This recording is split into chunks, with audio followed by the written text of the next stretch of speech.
Welcome back. Today we have a classic requested by my faraway nieces and nephews. We have How the Grinch Stole Christmas. How the Grinch Stole Christmas by Dr. Seuss.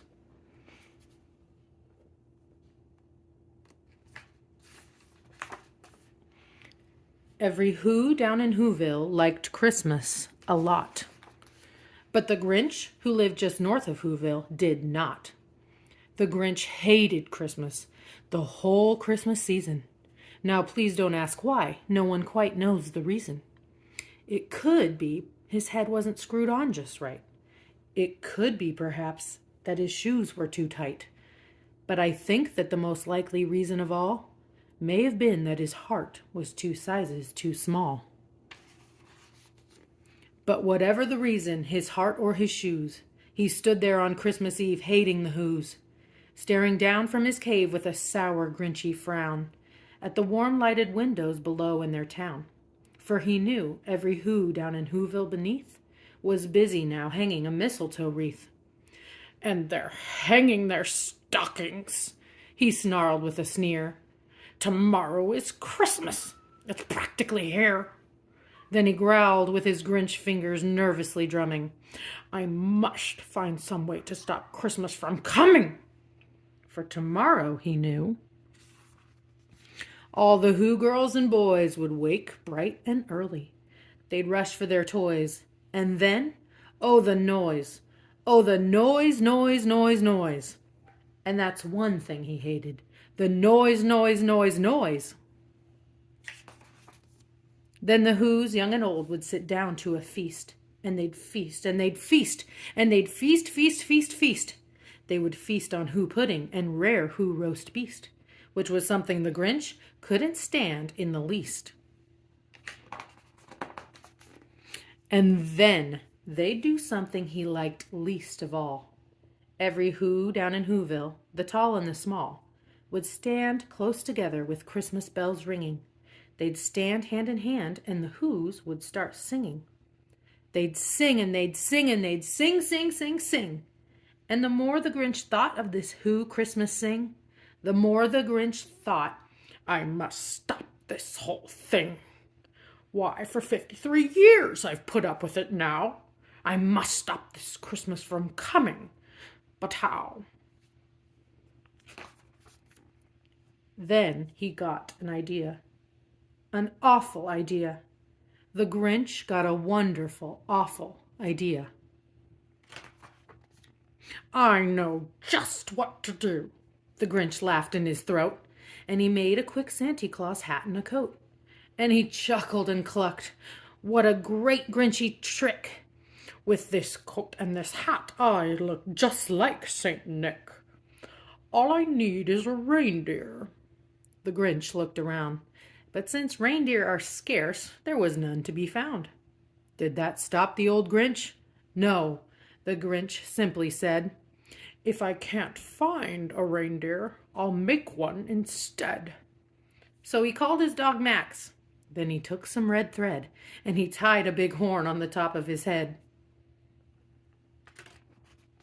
Then he loaded some bags and some old empty sacks on a ramshackle sleigh, and he hitched up old Max. Then the Grinch said, "Giddy-up!" and the sleigh started down toward the homes where the Whos lay a snooze in their town. All their windows were dark. Quiet snow filled the air. All the Whos were all dreaming sweet dreams without care. When he came to the first little house on the square, "This is stop number 1, the old Grinchy Claus hissed, and he climbed to the roof, empty bags in his fist. Then he slid down the chimney, a rather tight pinch. But if Santa could do it, then so could the Grinch. He got stuck only once for a moment or two. Then he stuck his head out of the fireplace flue, where the little Who stockings all hung in a row. "These stockings," he grinned, "are the first things to go." Then he slithered and slunk, with a smile most unpleasant, around the whole room, and he took every present. pop guns and bicycles, roller skates, drums, checkerboards, tricycles, popcorn, and plums, and he stuffed them in bags. Then the Grinch very nimbly stuffed all the bags, one by one, up the chimbley. Then he slunk to the icebox. He took the Who's feast. He took the Who pudding. He took the roast beast. He cleaned out that icebox as quick as a flash. Why, that Grinch even took their last can of Who hash. Then he stuffed all the food up the chimney with glee.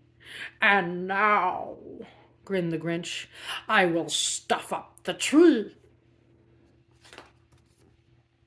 And the Grinch grabbed the tree, and he started to shove, when he heard a small sound like the coo of a dove.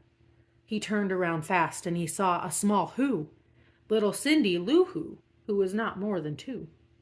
The Grinch had been caught by this tiny Who daughter, who'd got out of bed for a cup of cold water. She stared at the Grinch and said, "Santa Claus, why?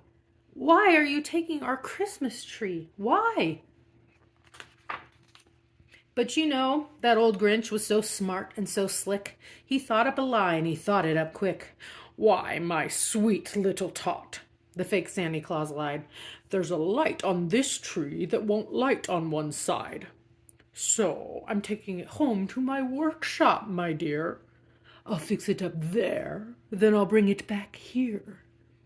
And his fib fooled the child. Then he patted her head, and he got her a drink, and he sent her to bed. And when Cindy Lou Who went to bed with her cup, he went to the chimney and stuffed the tree up. Then the last thing he took was the log for their fire. Then he went up the chimney, himself the old liar. On their walls he left nothing but hooks and some wire. And the one speck of food that he left in the house was a crumb that was even too small for a mouse.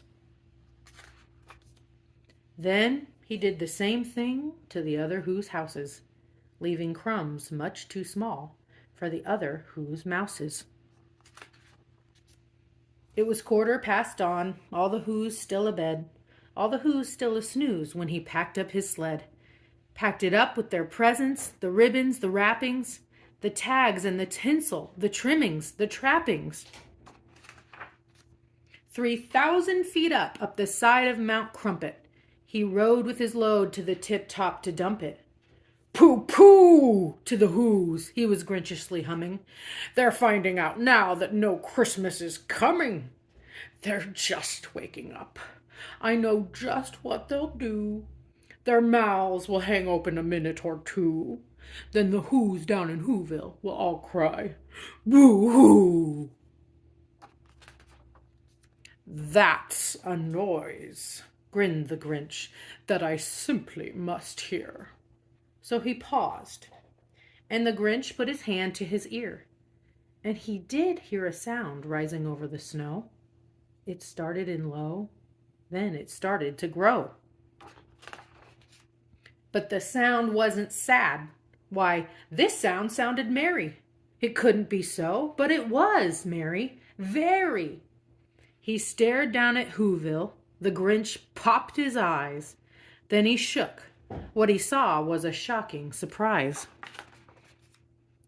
Every Who down in Whoville, the tall and the small, was singing without any presents at all. He hadn't stopped Christmas from coming. It came. Somehow or other, it came just the same. And the Grinch, with his Grinch feet ice cold in the snow, stood puzzling and puzzling. How could it be so? It came without ribbons. It came without tags. It came without packages, boxes, or bags. And he puzzled 3 hours till his puzzler was sore. Then the Grinch thought of something he hadn't before. Maybe Christmas, he thought, doesn't come from a store. Maybe Christmas, perhaps, means a little bit more. And what happened then? Well, in Whoville they say that the Grinch's small heart grew 3 sizes that day. And the minute his heart didn't feel quite so tight, he whizzed with his load through the bright morning light, and he brought back the toys and the food for the feast. And he himself, the Grinch, carved the roast beast. The end.